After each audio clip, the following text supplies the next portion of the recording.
Eloïse Gaba, bonjour.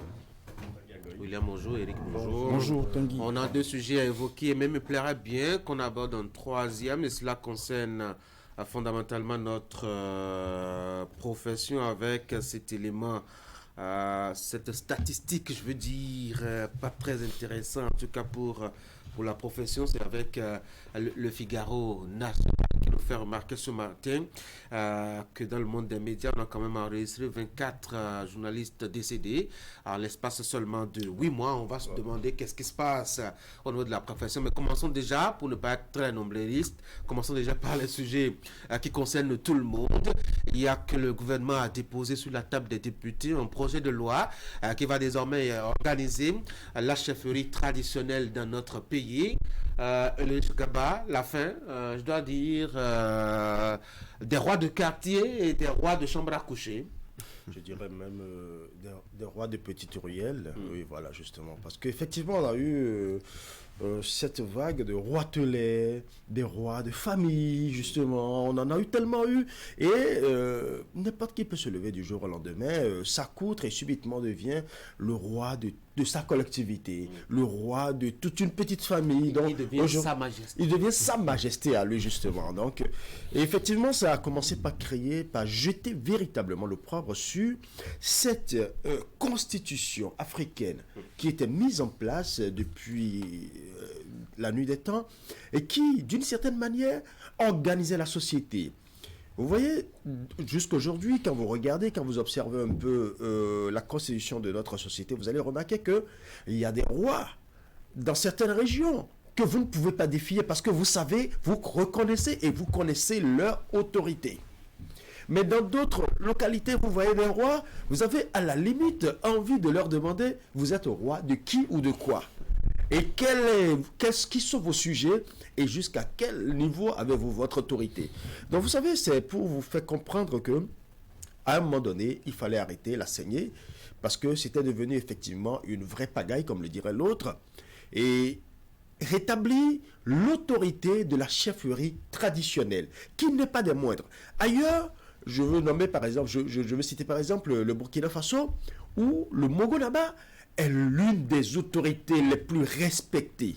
Le Mogonaba, quand il parle, c'est que vous avez peur. Parfois même, sa voix porte encore plus que celle du président de la République. Ah ouais. Oui, effectivement. Au Burkina Faso, quand le Mogonaba donne un ordre, attention, vous êtes sûr que... Mais ça n'a rien à voir avec un test qu'on a déposé à l'Assemblée nationale. Il n'a pas eu besoin d'un test pour asseoir son autorité. Non, il n'a pas eu besoin d'un test pour asseoir son autorité parce qu'à leur niveau là-bas, ils ont su pérenniser ses acquis. Mais nous, à un moment donné, il y a eu pléthore de rois. Parce qu'entre eux, déjà, il n'y avait pas cette organisation. Parce que c'est l'organisation interne qui a créé le problème. Tout le monde voulait devenir roi. Et il fut un moment, vous n'êtes pas sans savoir, qu'il fut un moment où des rois allaient pratiquement tout le temps au palais de la République et à la présidence de la République. Et c'était devenu un peu comme la maison de tout le monde. Et donc, tout le monde devait devenir roi pour bénéficier de ses attributs et tout ça. Mais aujourd'hui, avec cette loi qui reconnaît ne reconnaît que 3 autorités au sein de la chefferie traditionnelle, les rois, les chefs traditionnels et les chefs coutumiers.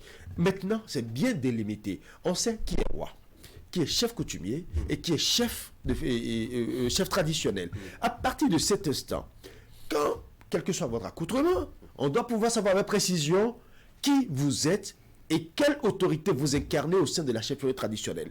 Déjà au sein de la chefferie traditionnelle, deuxième aspect qui m'intéresse par rapport à cette loi, c'est que maintenant on établit clairement les liens entre la chefferie traditionnelle et le gouvernement. On sait avec précision quel est le lien maintenant entre les deux. Et l'autre aspect encore, quel est le lien entre la chefferie traditionnelle et les citoyens. Chaque fois qu'il y a une situation, très souvent, vous n'êtes pas sans savoir que parfois on dit, oui, mais où sont les rois? Pourquoi les rois n'interviennent pas? Pourquoi les chefs traditionnels n'interviennent pas? Pourquoi les chefs coutumiers n'interviennent pas? Parce que le gouvernement à lui seul, c'est vrai, c'est politique, même si, entre-temps, la chefferie traditionnelle était beaucoup plus politique, et c'est ça qui déterminait les liens de la société et l'organigramme de la société. Aujourd'hui, maintenant, on voit un peu l'avantage, mais le bémol que moi je trouve, c'est que il faut véritablement qu'on délimite clairement, c'est vrai que le travail se fait encore, qu'on délimite clairement où est-ce qu'il y a roi. Où est-ce qu'il y a roitelet? Il faut que ce soit clairement défini. Parce que c'est vrai que je suis en train d'apprendre qu'on est en train de refaire la carte des rois et définir qui sont ceux qui sont véritablement rois, et surtout les royaumes, justement, définir véritablement les royaumes. C'est à ce niveau-là que parfois, qu'il se peut qu'il y ait un peu que j'ai un peu de doute sur la qualité du travail qui se fait à ce niveau. William, Merci. vous savez, nous sommes république depuis 58, État souverain depuis 60, mais État démocratique depuis 90, allons-y. Mais en fait, la forme juridique de notre État n'est pas forcément la forme sociologique et sociétale de notre société. On reconnaît encore des limites qui juridiquement n'existent pas. Vous savez, le souverain du Dain romain a des sujets sur qui il a droit de vie et de mort. Je mets ça entre griffes, mais pour de vrai, ils font allégeance, et avec toute la grande révérence et la dévotion qu'il faut, à un souverain qui, entre-temps, n'a aucun statut juridique peut-être dans l'État béninois, avant la révision constitutionnelle de 2019, qui, dans son article 151 revu, fait une place. L'État dit, noir sur blanc, nous reconnaissons la chefferie traditionnelle. Avant cela, des Béninois faisaient allégeance. En pays Bariba, on a un empereur. Un empereur à qui aucun fils Bariba ne demande de descendre de son véhicule pour venir voter. On amène, il est exceptionnellement celui vers qui j'ai vu des images où on amène le bulletin, on dit Sa Majesté a posé votre cachet et nous ferons le devoir d'aller déposer dans l'isoloir. Nous irons dans l'isoloir déposer dans lui. En fait, le code électoral n'a pas prévu ça. Mais le Bariba sait que cette autorité est à respecter. Ça n'avait peut-être aucune codification, j'ai le mot, ça n'avait aucune codification juridique, mais en fait, dans la pratique, c'était une évidence que nous reconnaissions des autorités autres que celles que l'administration a établies dans les 3 démembrements de l'État que nous connaissons. Et dans les collectivités territoriales aussi, pour parler des mairies. Donc, il était normal que cette évidence soit codifiée pour que nous puissions également assainir le milieu, parce qu'entre-temps, beaucoup d'immatriculations avaient disparu au profit de Sa Majesté Roi, avec de très longs noms, ou des pseudos, des noms de trône, à des événements d'une certaine envergure. On voyait beaucoup de têtes couronnées au point où on ne faisait plus la démarcation. J'ai eu une confidence d'un agent du protocole d'État une fois qui dit qu'il y a un décret de 2006 qui organise le protocole d'État avec beaucoup d'évolution dans la pratique. Mais quand, à un événement, les chefs traditionnels sont nombreux, ils ont du fil à retordre. Parce que non seulement il n'y a pas de décret de ce côté, mais en fait, ils sont un peu nombreux. Pas pour dire qu'ils pilulent, mais en fait, on n'a pas su on ne connaît pas les grades, les anciennetés, et pour donner le respect qu'il faut. Donc, le Haut Conseil des rois, une association a été constituée, s'organise, reconnaît les plus hauts dignitaires, les souverains d'une certaine sphère de notre pays, mais cela n'a pas forcément réglé le problème. C'est en cela qu'on a trouvé la pertinence en 2022, après la révision constitutionnelle, d'asseoir une commission technique, un conseil des ministres, 2 ans exactement après, c'était en septembre 2022, 2 ans exactement après, la commission livre son travail aujourd'hui, rendu dans un document en projet de loi. Donc pour moi déjà, le vide juridique à couvrir est important. Ensuite, assainir le milieu, Ulrich l'a rappelé, on classe, vous savez, c'est très facile de dire tête couronnée, d'utiliser des vocables d'un dimension beaucoup plus générique et tout, mais faire la démarcation. Vous savez, en langue, par exemple, dans un certain milieu de notre pays, on dit da, da, da, mais tous les da ne s'équivalent pas. Ils n'ont pas tous le même pouvoir, ils n'ont pas le même ancrage, la même étendue et tout. Les chefs traditionnels ne pourront pas avoir la légitimité qu'ils ont au Nigeria, au Burkina, comme l'a dit tout à l'heure Ulrich, mais en fait, au moins on aura légiféré pour organiser un peu le secteur. Eric? Je pense qu'avant le dépôt de ce projet de loi à l'Assemblée nationale, c'est un travail qui a commencé depuis environ 2 ans déjà, avec l'installation de cette commission mise en place par le chef de l'État, je pense en mai 2022. Et l'objectif, n'est-ce pas, assigné à cette commission, c'était justement d'élaborer des actes administratifs pouvant justement réorganiser ce secteur, mais aussi revoir les modes et l'organisation, surtout la désignation des chefs traditionnels.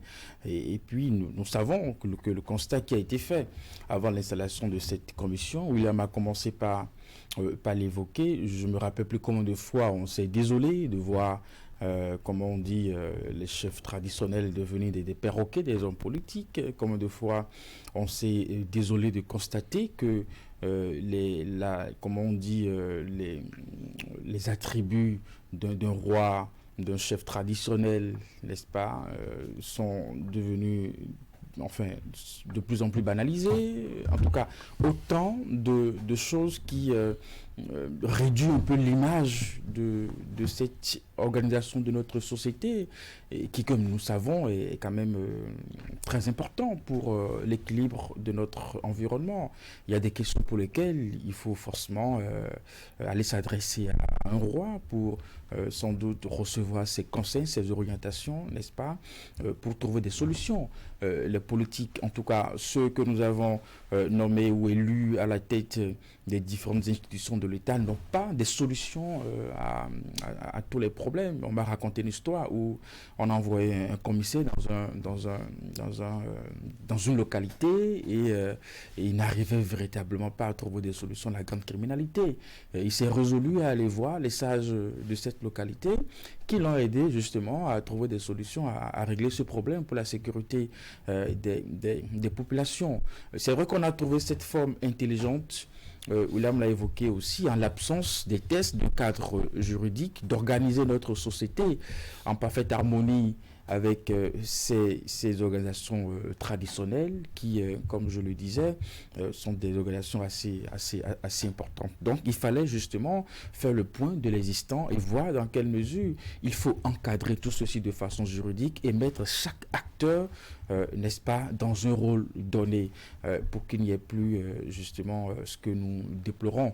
Nous savons aussi combien de fois on s'est désolé de voir 2 rois à la tête d'un royaume. On se pose bien de questions. Je ne voudrais pas aller dans des régions données. Ça existe. On se pose bien la question, mais finalement, qui est roi et qui ne l'est pas? Quelle est la posture géographique qui est reconnue à telle personne? Est-ce que ce n'est pas justement ce travail qu'il fallait faire, vulgariser, s'entendre là-dessus avant d'envoyer un test à l'Assemblée nationale, William, étant donné que jusque-là, avec la panoplie de rois qu'on a, quelqu'un s'est même appelé, j'ai lu sur une place, Tukuma Yagagwe, Sa Majesté Tukuma Yagagwe, ou un truc comme ça. Est-ce qu'il ne faut pas s'entendre d'abord? On va pas fustiger avec le nom ici. Non, j'ai lu version généraliste.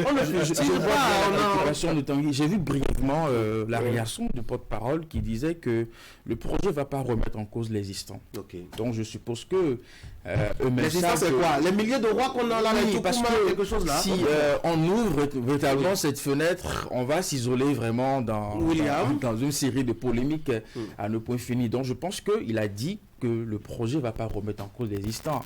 Mais dès lors que la loi sera votée, eh bien, c'est des choses que nous n'allons plus observer dans un futur proche. Non, vous savez, j'ai évité d'évoquer un avantage. On voudrait bien réguler la désignation des chefs traditionnels. Là-bas, il n'y a pas élection, il y a oracle, il y a des traditions, il y a des choses qui ne sont pas des normes juridiques. Voilà. Mais on veut un cadre légal pour asseoir le nécessaire, asseoir leur autorité. Donc, je n'ai pas envie de dire que l'État, dans son démembrement législatif, veut s'immiscer dans le traditionnel, mais à voir de près, c'est ce à quoi cela ressemble un peu. Et dans cette vision, j'ai cru entendre aussi que le projet de loi a vocation à lister dans chaque catégorie qui est présent ou non. Et selon les modes de dévolution de pouvoir, ceux qui se succèdent au trône ou sur les différents sièges d'autorité, sur les différentes couronnes, ceux qui se succèdent. J'ai bien envie de voir l'effectivité de ça, mais dans le juste milieu. C'est-à-dire, est-ce que l'oracle sera empêché d'aller dans tous les sens, comme on y est habitué, ou comme on l'a appris récemment, ou est-ce que le politique va bien s'immiscer dans la désignation du traditionnel? C'est inévitable. C'est justement inévitable, et ça, c'est risqué peut-être. Vous avez lu la communication autour de ce projet de loi. Il est dit que ce sont des scientifiques et des sachants qui ont été commis toutes ces années durant.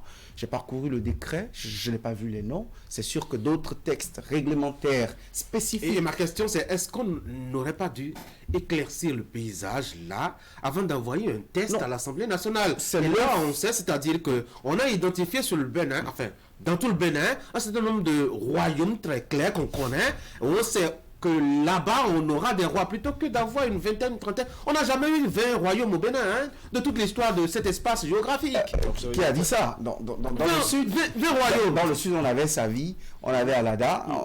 Ils sont tous dans le même département, juridiquement aujourd'hui, mais ils pilulaient comme ça. Hein. On avait Porto Novo à côté. Cotonou, je pense que c'était un territoire du romain, si je ne me trompe, si je ne me connais pas l'histoire de mon pays. Bref, dans le nord, on avait les airs aussi. Même Savi, dont vous parlez, Ouida, etc. Plus tard, sont devenus territoire romain. Donc, on ne peut pas vraiment aujourd'hui dire qu'on en a eu une vingtaine. Hein. Bon, je ne connais pas le nombre, mais on en avait. On en avait parce que, vous savez, c'est la colonisation qui, par balkanisation, nous a tous mis ensemble. Et il y a aussi cette recherche, il y a cette recherche de l'ancienne identité que l'on avait dans les différents peuples que nous étions. Et c'est en cela que je trouve que le cadre juridique doit vraiment être au juste milieu. Sinon, le sentiment de construction d'État-nation peut encore légèrement se détériorer. Maintenant, c'est la poule et l'œuf.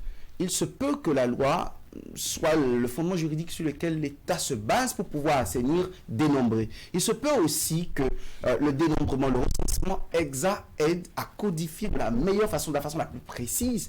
Et je voudrais bien donner ma langue au chat ou à la commission pour qu'elle nous dise combien cette méthode de loi avant clarification est beaucoup plus bénéfique pour faire l'assainissement dont nous avons besoin. Pour les rois, ça peut être peut-être facile, mais les chefs traditionnels, ça va être difficile, notamment. Les chefs coutumiers. Oui, les chefs coutumiers aussi, ça va être tellement difficile, non?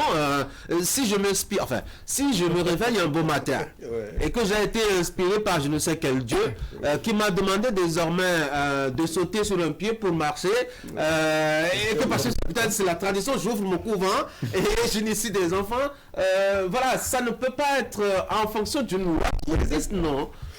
Ben écoutez, je veux d'abord commencer par surfer par le dernier développement de William, qui déjà a commencé par montrer un peu ce qu'il en est. Effectivement, c'est le jeu de la poule et de l'œuf, d'accord? D'une certaine manière, on sait déjà que il y a des rois telés, il y a des chefs traditionnels, il y a des chefs coutumiers, il y a ceux-là qui sortent a priori du néant et qui deviennent subitement des chefs traditionnels. Avec cette loi, en réalité, le premier aspect qu'il y a dedans, je sais qu'il y a un travail de fond qui se fait. D'après les informations que j'ai, il y a un travail de fond qui se fait pour délimiter clairement les grands royaumes. Quand je parle des grands royaumes, là, tout à l'heure, vous avez dit qu'il n'y a pas 20 royaumes au Bénin. Effectivement, il n'y a pas 20 royaumes au Bénin. C'est vrai qu'il y a des sous-royaumes.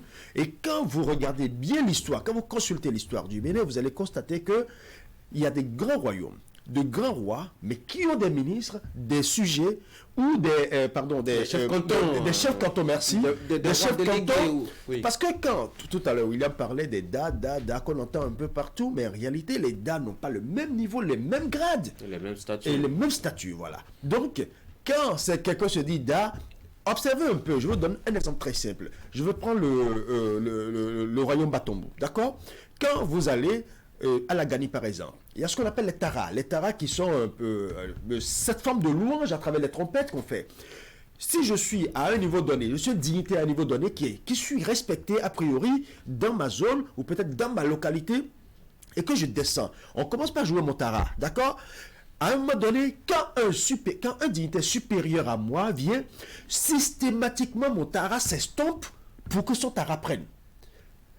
Autrement, c'est comme si je... organisé. Oui. Autrement, c'est que je suis en train de lui manquer de respect. Ce n'est plus ceux qui louent ma dignité ou ceux qui louent ma gloire qui lui ont manqué de respect, mais c'est moi qui lui manque de respect. Vous voyez un peu? Donc c'est pour vous faire comprendre que déjà, il y a cette organisation naturelle qui était déjà faite au niveau de la société. Quand le roi de Niki sort, par exemple, aucun autre Tara ne doit sortir, ne doit sonner. Aucun autre. Quel que soit le roi de Condé ou de Ndali, n'importe où, aucun autre Tara ne doit sonner. C'est seul le roi de Niki qui sonne dans ce moment-là. C'est pour faire comprendre que déjà, la société avait déjà régi ses lettres. Mais avec cette loi, comme vous l'avez dit tout à l'heure, l'avantage qu'il y a dedans, c'est que maintenant, il y a un travail de fond qui se fait. C'est vrai que ça n'a pas été précisé dans le document. On est en train de délimiter actuellement clairement les grands royaumes.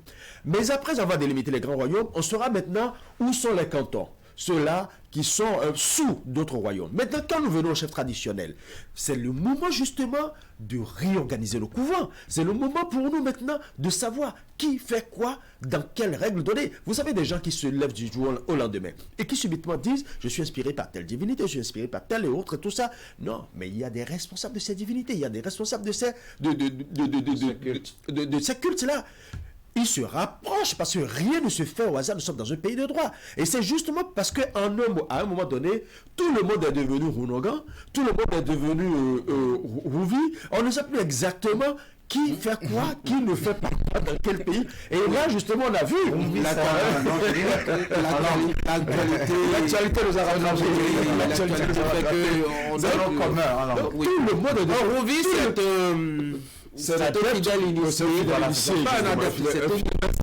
c'est un fidèle initié.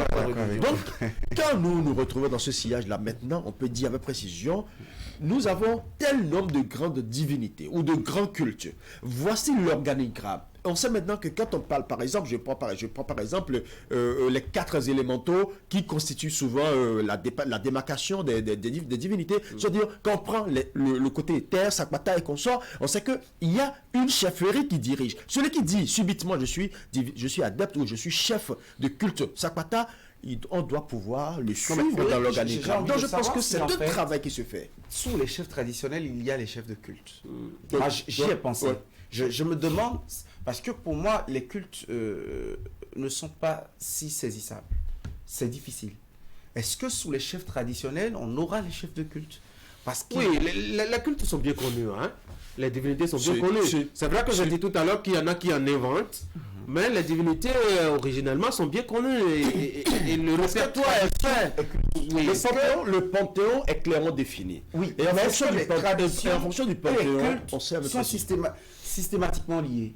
Est-ce que des chefs coutumiers ne seraient pas responsables de culte? Est-ce que des chefs traditionnels ne seraient pas chefs de certaines traditions, de certaines ethnies? Voilà pourquoi, justement, avant d'envoyer le test à l'Assemblée nationale, il fallait faire un débat d'éclaircissement. Je crois que ça nous a beaucoup manqué. Du coup, on va attendre que les députés, qui forcément ne sont pas très imprégnés parfois de ces réalités-là, oui, vous me regardez avec beaucoup avec de grands yeux. Il y a parce que de catholiques, il y a beaucoup de pasteurs là-bas. Mais il y a aussi de musulmans à l'Assemblée. Il y a aussi beaucoup de dats à l'Assemblée. J'espère qu'ils vont nous aider un peu. Et il y a aussi de sous-noms à l'Assemblée.